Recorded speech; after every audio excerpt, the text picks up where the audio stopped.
Okay, let me just share my screen real quick. We'll start right now. Okay.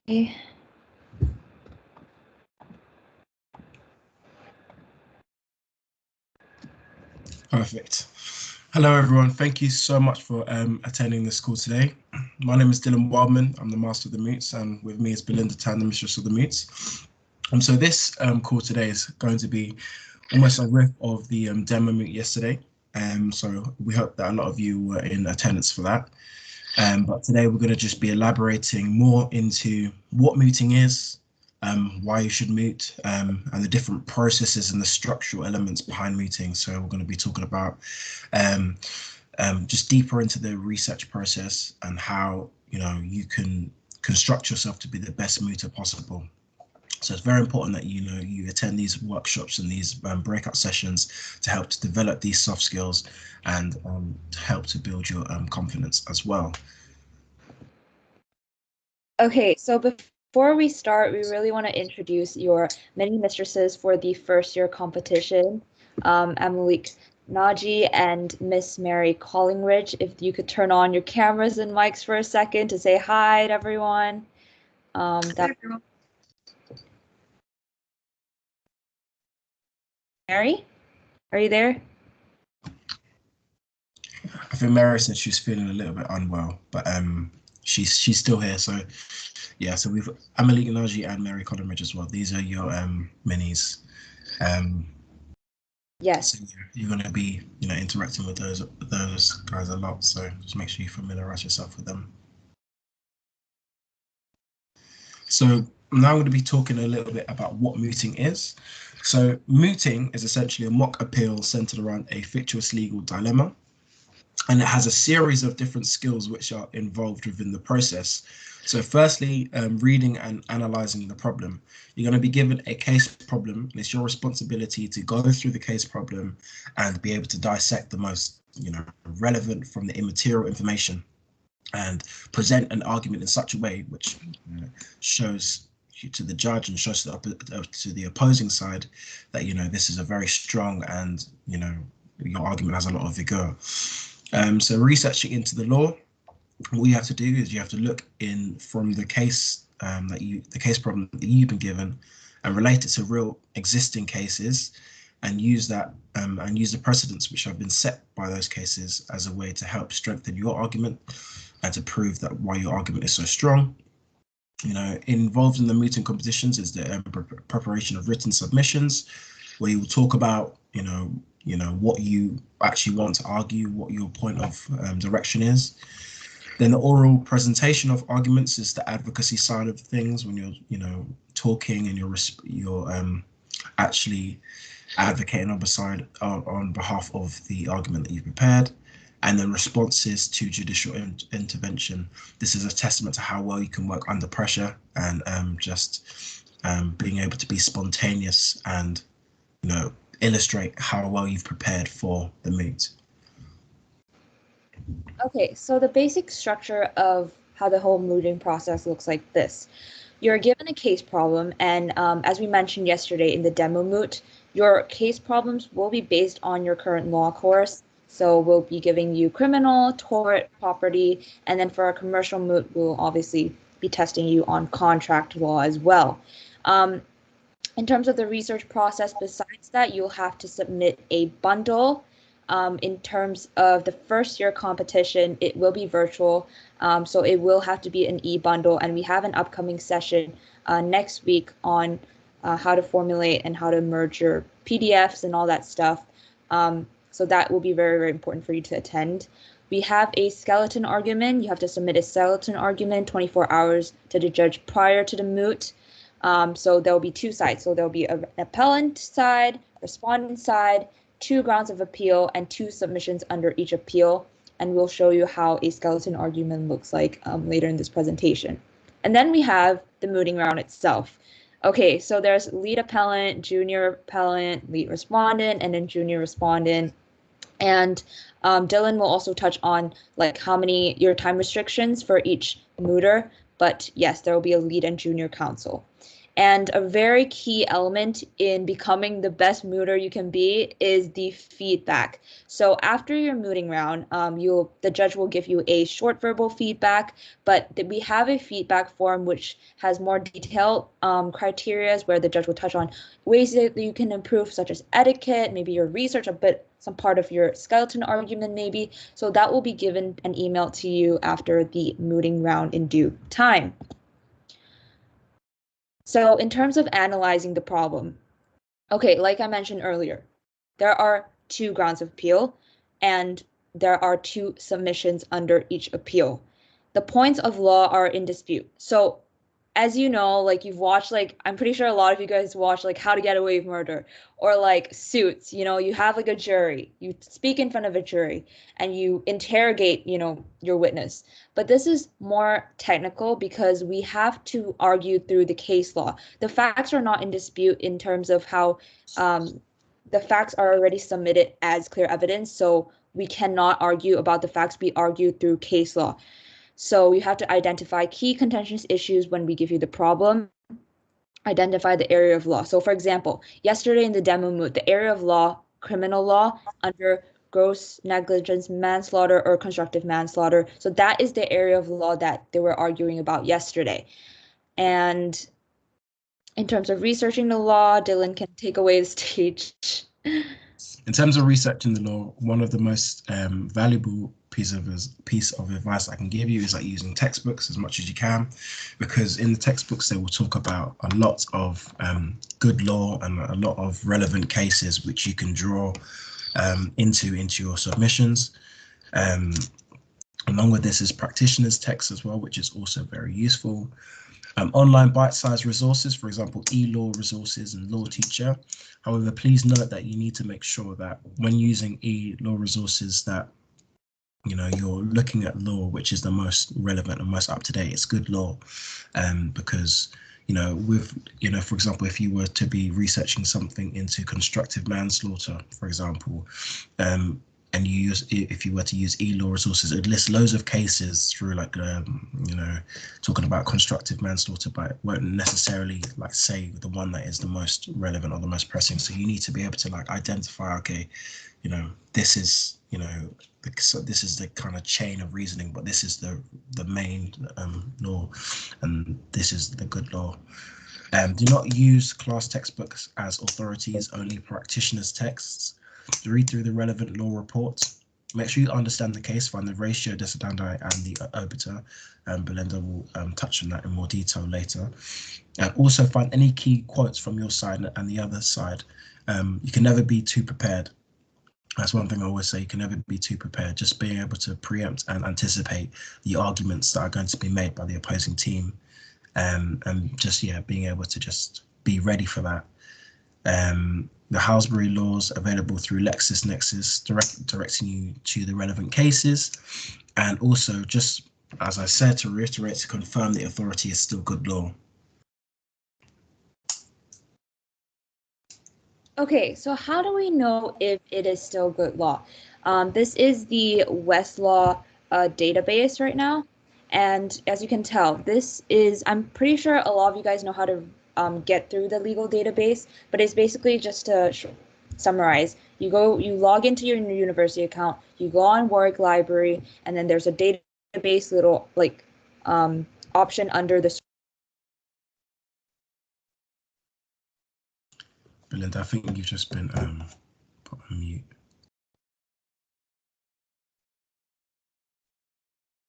Sorry, can you hear me now? Yeah, I can hear you.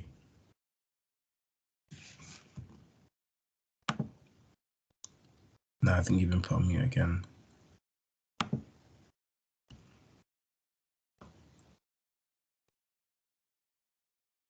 Can you hear me right now? Hmm? Can you hear me now? Yeah. Okay, so as I was saying, I'm so sorry about that. How do we know if it is good law? Okay, this is the Westlaw database. On the left, you can see that the circled part under the table of contents at the side menu, the precedent map. You click on it, and then they'll show you this entire map. So they'll show you the cases that were previously, and then the current case. As you can see, I was searching up the Crown and Blau, and then they showed me the case of Oropesa. And then they'll show me, okay, this is a positive judicial consideration. And you can look into that case, see what the judgment is, what the judges said in that case in relation to your current mooting problem. But yes, this is how you can check whether it's good law. I would say this is like the easiest way you can check whether a case is good law or not. Okay, so in terms of legal skills, so what is a binding precedent? You will have to know this nevertheless, even in your academic studies. So a binding precedent is when a previous court decision is, binds another court in that subsequent case. So basically in the same way. How do we bind that court? When the facts of the case are similar. When the facts of the two cases are similar, then that decision binds the subsequent court in that case. So which parts of the judgment are binding? As Dylan mentioned earlier, only the ratio part of the judgment is binding. The rest is obiter. It is not binding on the court. It's just merely persuasive. So here is a little table to show you the difference of what a ratio decidendi is and what obiter dicta is. So I'm pretty sure you guys have learned this by now, or are going to learn this. So this is the neighbor principle in Donahue and Stevenson, and I'm pretty sure Paul taught you guys that by now. So the ratio of that case, as you know, was the neighbor principle, and it was like one must take reasonable care to avoid acts or omissions that could reasonably be foreseen as likely to injure one's neighbor. So that is the deciding factor of that case. That is the main point that you get from Donahue and Stevenson. The rest you can assume is obiter dicta. So here you can just assume everything is obiter unless, number one, the statement comes from a judgment in the majority. So the majority judges, okay, we agree on this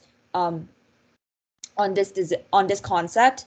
Number two, the statement is directly applicable to the case facts in question. So you can apply it. You can apply it to, okay, for example, you have the mooting problem, and you can apply that to the present case. Or number three, it leads to the eventual conclusion of the judge. What that means is that you see the judge's reasoning, you read through it, and it has to correspond with their conclusion.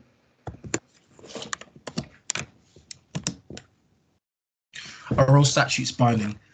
So due to parliamentary sovereignty, all acts of parliament are binding on all courts, and no judge may depart from statutory law if it's applicable to the case. There are, however, open to interpretation by the courts. So this is the hierarchy of the law reports. So firstly, we've got the official law reports, so for example, the Court of Appeal or the Queen's Bench. Secondly, the weekly law reports. Thirdly, all England law reports. Fourth, subject-based or specialist law reports. And lastly, where a judgment has not been reported, so the reference can be made to the official transcript. So that was what Berlinda was talking about earlier in terms of the obiter. So like those utterances, for example, from the judges. Okay, so in terms of forming your argument, you have to relate the law to the facts. So, I mean, I'm pretty sure you learned this in your essay skills. You have to apply. Application is extremely important. You need to provide evidence from all points. Legislation, case law. If you do case law, obviously you have to do case law. You can use the judges' quotes, their direct quotes. That's the best way you can argue for your case. Focus obviously on the side you're arguing for, and just build your main submissions from there.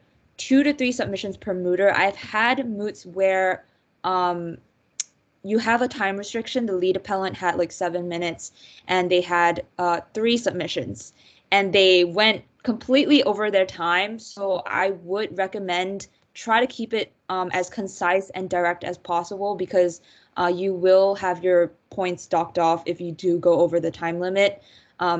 Just try to make your arguments all concise, clear, direct, to the point, because you are on a time crunch. And as Dylan mentioned earlier, you have to find ways to undermine those of the other side. Preempt what they're going to say. Preempt their key points. Preempt their quotations as well. So yeah, that's pretty much just elaborating on what Dylan said earlier. So ways in which a precedent can be avoided. Number 1, overrule. This is what we're going to be using in the mooting case in the mooting round. So obviously overrule is like where an earlier decision made in a lower court is overturned. Reverse is upon successful appeal to the high court. If they wrongly interpreted the law, the higher court could reverse its decision. Number 3 is really important. Distinguish the case. So let's say the law isn't on your side. The law is not in your favor. The case facts not really on your favor as well. I think I've had to, in my first year competition, I had to argue for somebody who attempted rape. And I had to try to distinguish the facts of my case with the cases that were against me. And it's a really creative process. So don't worry if you feel like the law is not on your side. This is just an opportunity for you to use your creativity and just win the moot. So, yeah. A quick note about overruling and reversing. Overruling is not the same as reversing because reversing is based on the same case. So that would not apply in the in moot. So usually you say, okay, this judgment should be overruled. So usually we use the term overruling rather than reversing. So that's just a quick little note to keep in mind. So the types of submissions. So you've got one in principle where you discuss the law and then you explain how it applies to the present case. So you guys, if not yet, you will be made familiar of the IRAC and, you know, identifying the issue, the rule and applying it to the case. And in policy, discuss what the law should be and how the judge should rule in the interest of fairness and justice. So yeah, this is as Berlinda was addressing, perhaps when the law or the case problem, for example, isn't in your favor, you might want to address, you know, the issue of morality and might want to pull on, quote unquote, the heartstrings of the judges and try to, you know, adhere to that idea of fairness and justice and to see what is right. Yeah. So the skeleton argument. The skeleton argument is a short document outlining the case, one per team. It's sent to the judge at least 24 hours prior to the start of the moot. The reason for this is just to mimic what it's like in, you know, advocacy-based careers in real life, you know, being able to be very, very organized. And that's something that you will find out within, you know, your time within the mooting competition. Is that as much as your arguments could be, you know, very strong, it's also the fact that you need to be very organized and be able to, you know, submit things on time. So each team is only limited to 8 authorities, so it's generally 4 per person. So this is the skeleton argument checklist. Firstly, the names of the court in which the case is appearing. So as we were talking about, perhaps the Court of Appeal, the Queen's Bench, and the court whose decision is being appealed. The names of the parties to the case and the date of appearance, whether it's submitted by the appellant or the respondent. It's important to make sure you're saying which one is which, because, you know, there's been times where participants have made like mistakes, and so just make sure you're like very focused through no mistake of through no fault of their own. Just make sure you're very focused on everything. Authorities listed alphabetically. Authorities are correctly cited and italicized. Submissions are relevant to ground of appeal and explained succinctly. Of course, when you're elaborating and advocating on behalf of your submissions, you can go into more detail and bring in, like, you know, sub-arguments and different things. But in terms of your skeleton argument, it's important for you to be very succinct and straight to the point. Then the invitation for the court to allow if appellants will deny the appeal, and the names of the lead and the junior counsel, and just ensure everything is like neatly presented. Okay, so in terms of bundles, given that the first year competition as of now is going to be held virtually, and I know printing is kind of a nightmare right now in the library. I'm like looking at all the freshers chat, they're like freaking out. Printing is not going that well, but you will have to eventually know how to assemble a paper bundle, which we will teach you. But a paper bundle is basically you need a plain black ring folder, just plain, simple. You'll need a table of contents page. You'll need a copy of a case facts. You'll need a copy of a skeleton argument. And in the next slide, I'll show you how the difference between, in the next few slides, I'll show you the difference between an official report and a database report. But then you also need the first 2 pages, last 2 pages, any other pages that you are relying upon, and you expect the other pages that the other team, you think that they will use as well. So as Dylan mentioned earlier, find quotations that they will use or preempt what they're going to say. And that way, when you respond, for example, if you're a respondent, you can just direct the judge, hey, this is what the law says, and this is what they're arguing, but so X, Y, and Z. Try to highlight just sentences. I think everybody makes like this big mistake, even in academics. You highlight every single thing thinking that this is going to go into your head. This is not going to, and don't expect it to go into the judge's head as well, because you want to direct the judge to the main point, the short point, because you're on a time crunch. Don't make them read the whole text. Don't make them read the whole large chunk of text, because it's not going to help you. And then you also need dividers, and then you'll need page numbers as well, just to direct them, page 33, for example. Okay, in terms of eBundle, this is really important.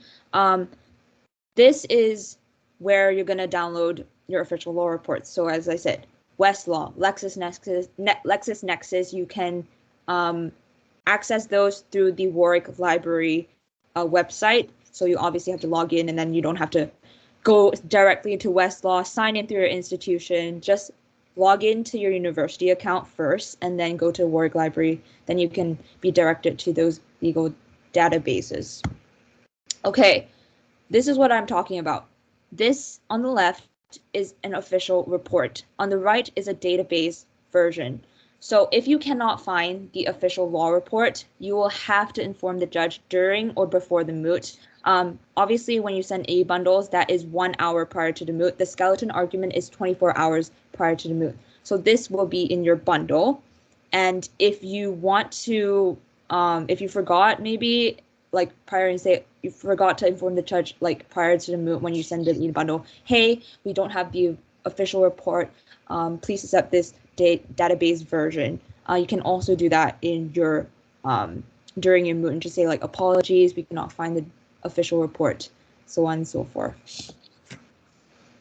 Okay, if you cannot highlight, which I'm pretty sure all of you guys know how to highlight, you will also need to you can also refer to the judge to, you know, relevant paragraphs. Okay, the page number, for example, you can see in this picture, paragraph F. May I please direct your lordship to paragraph F, page 33, paragraph F. So it's just easier for them to navigate. Don't make it difficult for them. And then if you highlight, you can say, okay, highlight it in green. Because if you use the same page as your partner, you will have to use different color highlights to let them know which one you're arguing for. So for me, if I'm an appellant, I'll say, okay, highlight it in green. Just assume that it is highlighted in green. So that's how they can kind of be directed easier and just make the process smooth. Just make it easy for the judge. And yes, this is what we recommend to assemble the bundle. Obviously, like I mentioned, we have an upcoming session to show you how to assemble an e-bundle, because we believe it's really important for you to learn how to do both.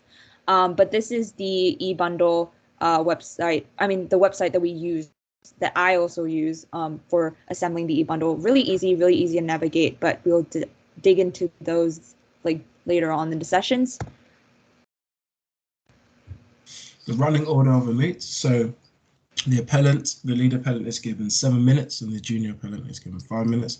The clerk will have timesheets, which will say 5 minutes remaining, 2 minutes remaining, 1 minute remaining, and then the time's up. The respondent, that just mirrors the same structure, so the lead having 7, the junior having 5, and the lead appellant's rebuttal lasts for 3 minutes. The judicial intervention, this is an opportunity to show your skills in terms of being spontaneous. So you'll be given your submission, and usually what will happen is the judge will ask you a question like whilst, you know, in the midst of your submission. So to kind of almost throw you off guard, to see how you can react and respond to a question. So it really is a testament to how well you have prepared. But it's something that, you know, if you've actually genuinely put, you know, a lot into it, then it'll be easy for you to rattle off a response and perhaps even in your response drawn to some previous cases which have established a precedent, or put down the opposing team by poking holes at their argument or referring to your second submission. So I refer to your authority within the bundle and address the questions directly. Don't beat around the bush. Just be very direct.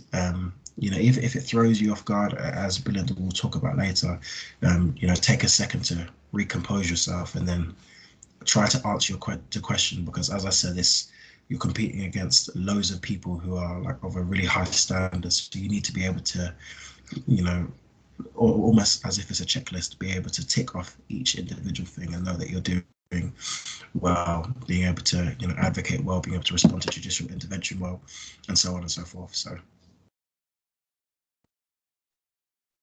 okay, so in terms of advocacy, if you guys have no experience in public speaking, debating, you didn't do it in high school, you didn't do it in college A levels, I can completely relate, because when I came to law school, I have no idea why I was even in law school. And then I come in to this whole mooting thing, and I watched the first demo moot.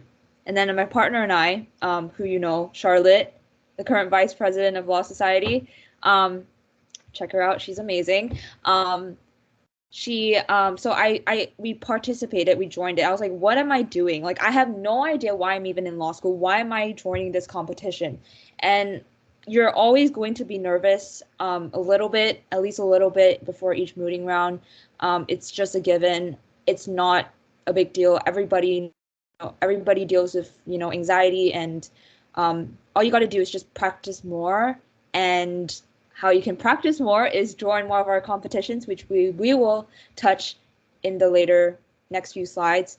But when you're advocating, I think it's really important. This is a very controversial issue. Reading from a script. Okay, so I've been called out on this blatantly. The judge just knew that I was reading from a script because of my eye contact. I was not really making eye contact with him, even through a screen. Like, they can tell, okay? They can tell when you're reading from a script. It is not wrong to have a document laying out all your main points, but I really recommend do not say the words verbatim. All that you typed out in your document, don't say everything verbatim. Look at it, look at the screen. If you split screen, the judge can see that you're looking at your document. Try to maintain eye contact. And for your initial submissions, that is so important. Try not to be long-winded when you talk about your submissions, because again, you're on a time crunch. The judge wants to know, okay, this is what I'm arguing for, done. And you have to be persuasive, okay? If the law is not on your side, that is okay. That is completely fine, and actually might even be better, because you get to convince the judge. You get to use creative ways to convince the judge, okay, this is what the laws may say this, but the facts of the case are suggesting otherwise.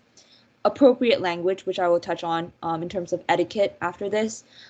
Quality of speech. Try not to talk too fast, talk too slow. Just maintain a good tempo.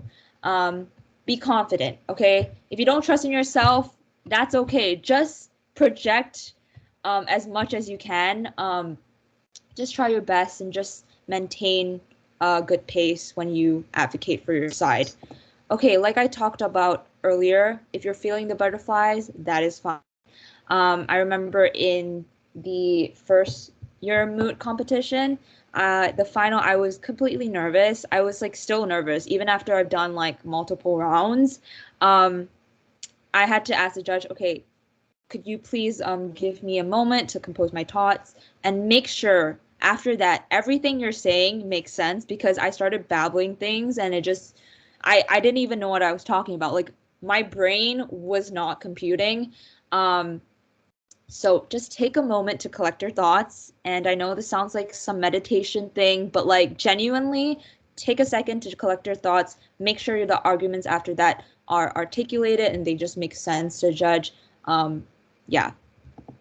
And in terms of etiquette, you refer to the judge as my lord, my lady, or your lordship, your ladyship, and for those on the other side, my learned friends. Okay, you have to be polite. Don't be making face. It's not like in the ones you see on TV shows where lawyers just swear at each other, and then they just all hell breaks loose, you have to be polite, you have to be courteous, and you have to correctly refer to the judge, opposing counsel, co-counsel. Do not make any faces. I've been called out on that as well. And sometimes I even nod. Like, for example, if I was the appellant and when the respondents were saying something, I would actually agree with them and I would nod, which is not what you want at all. But we all make mistakes and we learn from them. So if you're an appellant, you invite the court to allow the appeal. If you're a respondent, you invite the court to dismiss the appeal. Okay, don't get it twisted. Like I said earlier, don't twist the facts. The facts are not in dispute. The point of law is. So you're going to use your legal knowledge to argue for your case. Don't try to say, okay, this didn't happen. Well, did this really happen? Like, don't question the facts of the case because we're in a mock appeal. We're not in a mock trial. Okay? Do not moot at the judge and just meet with them. Make the process organic. Make it smooth. Make the judge just like be comfortable with what you're saying, understanding everything that you're saying. Just don't get it twisted, guys. In terms of the judge's feedback, you'll be given a feedback form which will go into detail into every single almost assessment objective that you're I guess graded on. So it will have, for example, your performance, it will have your your advocacy skills in terms of your tone, your pace, and you'll get graded out of 10. So this feedback form is very, very, very important because it helps you to develop your skills and to develop through the competitions. So make sure that you take what the criticism is and constructively, and you work on what is said to work on, because really and truly they're there to help you, not there to disservice you. If they haven't provided feedback, please let the mini mistresses Malika and Mary know, and they will chase it for you, because as I said, it's very, very is essential.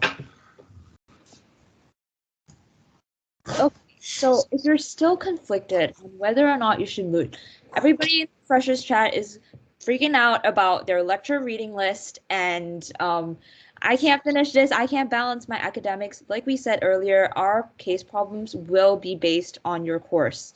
Okay, we'll be testing you on constructive manslaughter. You're going to learn about defamation. You're going to learn about psychiatric injury. You're going to learn about all of these things that we're testing you on. And I remember when I was mooting, okay, it was like kind of a hectic process. I was still trying to balance out everything. And I did not do the seminar prep for my tort law. And and it just so happens that the seminar question, like the seminar at hand, was discussing psychiatric injury, which was basically what I had already mooted for. So I already knew the cases in and out. I knew the case summaries. I knew what each case was about. I knew the judgments from made by the key judgments. And so it was kind of like easier for me actually to do my seminar prep because I knew the arguments on each side. I already did the research. So to be honest, this is very, very beneficial for your academic knowledge. It seriously is a huge, huge help. It helps you to just consolidate and be more of a critical thinker when studying. And obviously, when you participate in a lot of these competitions, it'll be very good for your CV. Yeah, I'm just going to say it straight up. For those people who want to do the magic circle, apply for vacation schemes, mini pupillages, just join the mooting competitions because these are great benefit for your advocacy skills, for your research skills. And it's just a fun time. Okay, just join it. So how do you want to get involved? Okay. Yesterday we opened up the signups for the first year competition. In the next slide, I'll show you the scan. You can just scan the QR code and you can join it. And Mary and Emily will, in the next few days, will be sending out more promo messages where you can just click on the link and just sign up. If you don't have a partner, that is completely fine. If you're a non-law student, we will make sure that we pair you with a law student so the process is easier. At the end of term one, we have a very, very exciting Moot, which is a 24-hour moot. It's a speed moot, and we're hopefully holding it in person since it's only 24 hours. Term 2, we have the internal mooting competition, which is very, very, very exciting because the final will be held at the Supreme Court. Yes, you heard it right. It will be held at the Supreme Court. And we also have the commercial moot competitions for those who want to branch or, specialize or increase their commercial awareness. Just join the commercial moot competition. And we also have intervarsity moots. Last year, we did an intervarsity moot with LSC. So we'll continue to update you guys. Please actually follow us on, join our Discord server, Law Society's Discord server. The link is in our Instagram bio. So please, please, please join us there because we will be posting updates, mooting updates, competitions, all that stuff besides WhatsApp. So please join our Discord server. External mooting opportunities. So, maybe like AI moot and things like that. We'll also inform you guys of all these mooting opportunities. So if you're a first year and you haven't signed up for our first year competition, sign up now. Okay, you can just use your phone. I'm assuming that you guys are watching from your laptop. So you can just use your phone, scan the QR code, sign up. Yes, because it is a really, really good opportunity for you to, just ease you into the process of mooting because it's not going to be in person. We know that not all students are on campus right now, so we want to give all freshers the opportunity to moot nevertheless. So scan this. Deadlines is at the 14th of October, so don't wait or hesitate. Just sign up now. And we are so excited to judge you. Our mooting subcommittee will be the judges and the clerks. So that is very, very exciting. And also, we have a mooting breakout session. So like I said earlier, we touch a little bit on the research process. This will also be very beneficial, not only in your mooting, but for your academic studies. I know we've got all of us are high achievers here. We want to know the best way to do research, the best way to research cases, find relevant ones, significant key judgments. So all of that stuff will be covered on Monday, the 11th of October.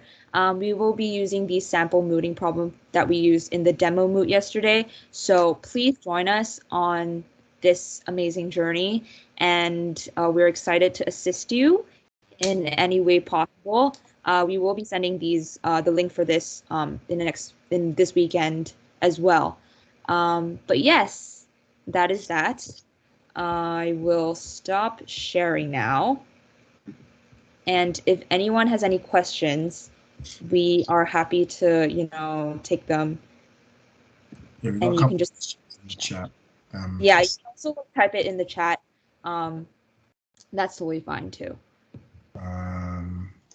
Will this presentation be shared with us? Yes, it will be shared. Yes. Is there an opportunity to watch a moot taking place before participating ourselves? So that was like the demo moot. If you didn't attend the demo moot when we've got it recorded, Baz, where can they access the demo moot for if they want to rewatch that?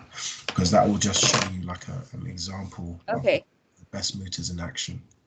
So yesterday we had our demonstration moot.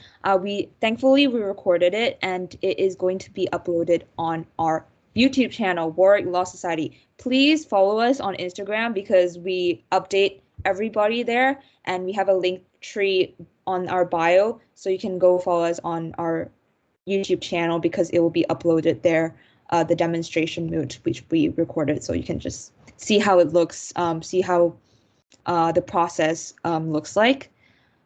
Would it be possible to shadow group for the first time instead of going head first? Hold on a second. What is that? Shadow a group? I guess like watch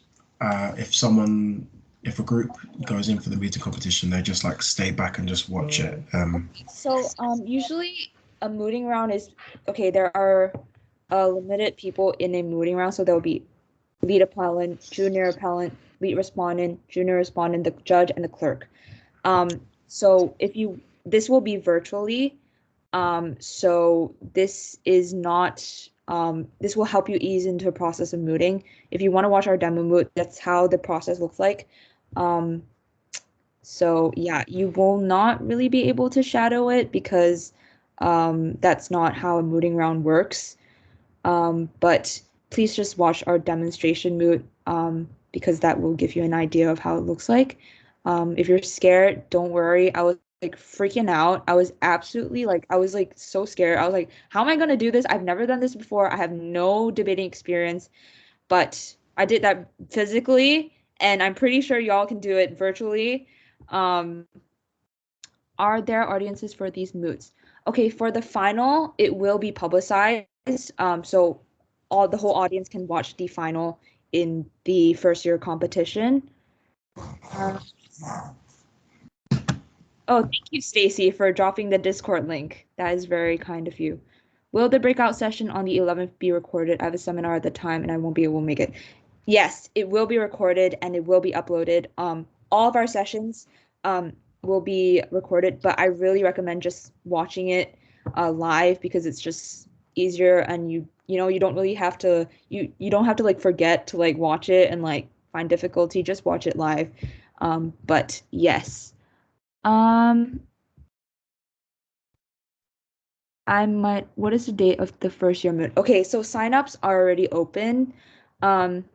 Yes, thank you, Stacey. Signups are already opened for the first year competition. So when they close, we will send out introductory emails. We will announce your mentors, who your mentors are, so they can advise you on the mooting process, like how to improve on certain areas and things like that. So everything will be sent out after signups closed. So that will be on the 14th of October at midnight, but just sign up right now. Don't wait or hesitate, just join. Yes, I am in Erasmus exchange student. Is there also Yes, yes, yes, yes. This is for non-law students as well. It's not just for law students. We will ensure to pair you with a law student, so that makes the entire mooting process way easier. It is open to all first years of any degree, so you don't have to have a law degree. I know that I mooted with a history student last year, and it was easy. It was, easier for him to understand some aspects of mooting. So don't worry about that. Like seriously, any student of first year can join the first year competition. You don't have to be a law student.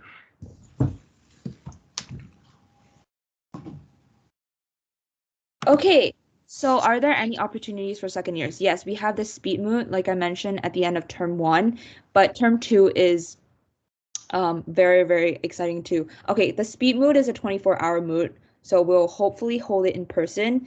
But yes, that is open to all years. The internal moot in term 2 and the commercial moot in term 2 is open to all years, so second years can join those as well.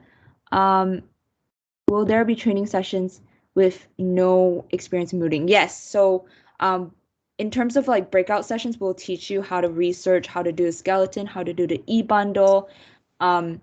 And we also have a mentorship program where we will assign you to, once you sign up to our competition, we will assign you to a mentor. They will teach you how to, ways to improve in your mooting, advocacy, how to maintain etiquette, all of that stuff. So yes, we have breakout sessions, number 1, number 2, and we'll also have a mentorship scheme once you sign up for our first year competition.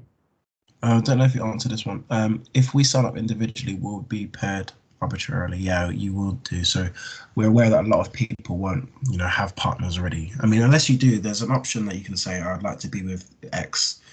But a lot of people will come into the competition not knowing anyone because they're first years. So yeah, you just get assigned to another partner. And as Berlinda was talking about, if you are a non-law student, you will be assigned with a law student, again, to make the process easier for you. So in terms of the whole partner aspect, there's nothing to worry about because that would be sorted by us and the subcommittee. Yes.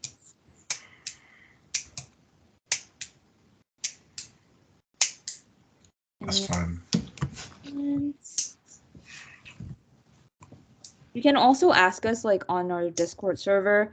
Wow, I'm plugging the Discord server a lot right now, but please join our Discord server because we will post the updates and we'll answer all your questions.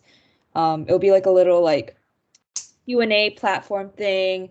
So join our Law Society Discord server, but sign up for a competition. It's very important. If you have any other questions, you can just put them in the chat, or you can just turn on your mic, however you wish to ask your question.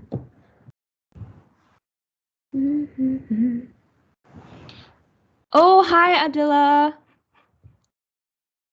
How are you?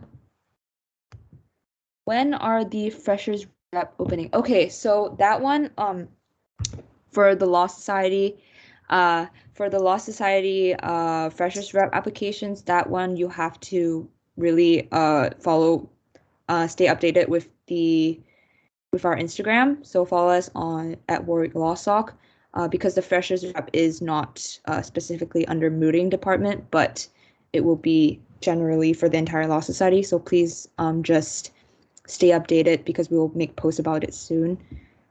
For the Bar Society, we will also post those on our Instagram. So just stay updated on both ends of the accounts. In terms of mooting, any other questions related to mooting? Dun, dun, dun. Guys, it's just like, just join it. It's like such a rewarding process. Like, it is so beneficial for you in your studies as well, because it really supplements your academic knowledge and helps you become more of a critical thinker. Rather than just reading your textbooks, reading all of these materials, you're not going to be able to digest the material as well, as opposed to arguing and really understanding the judgment, understanding the judge's reasoning. So we really recommend this for your academic studies as well. Any other questions related to mooting? It's Friday, guys. We're excited because the weekend is literally tomorrow. We are excited and pumped for that.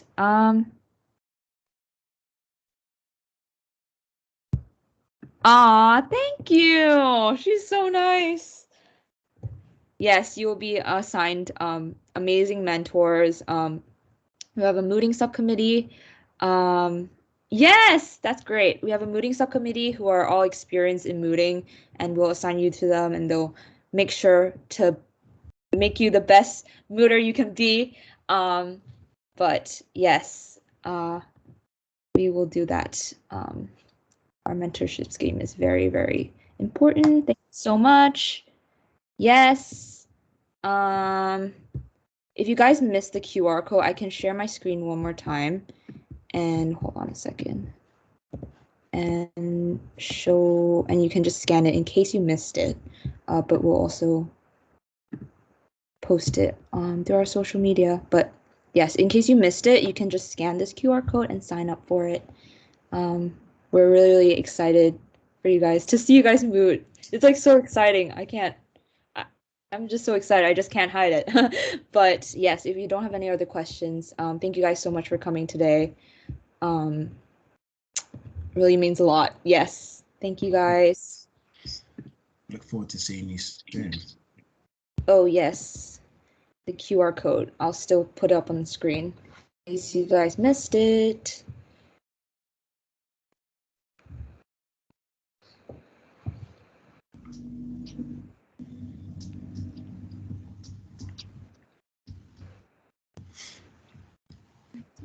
Have a great weekend, by the way. Try not to stress too much about your readings. I know it's very overwhelming in the beginning, but over time you'll learn which materials you really need to study, and don't get stressed out about the lecture readings.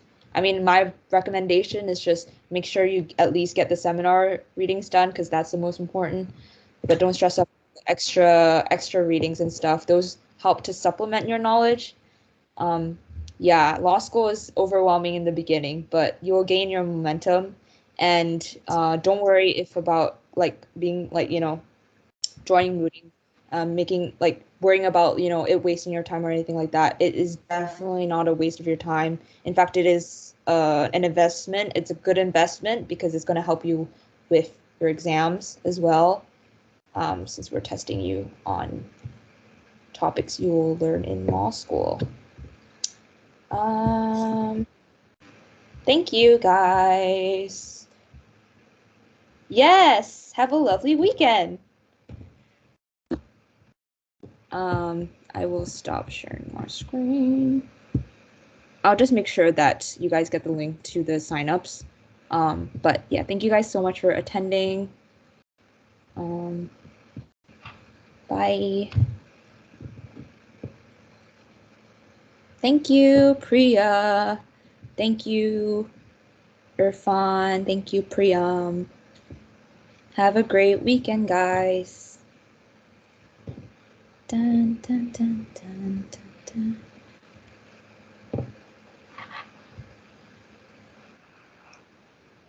Thank you, Destiny, for coming today.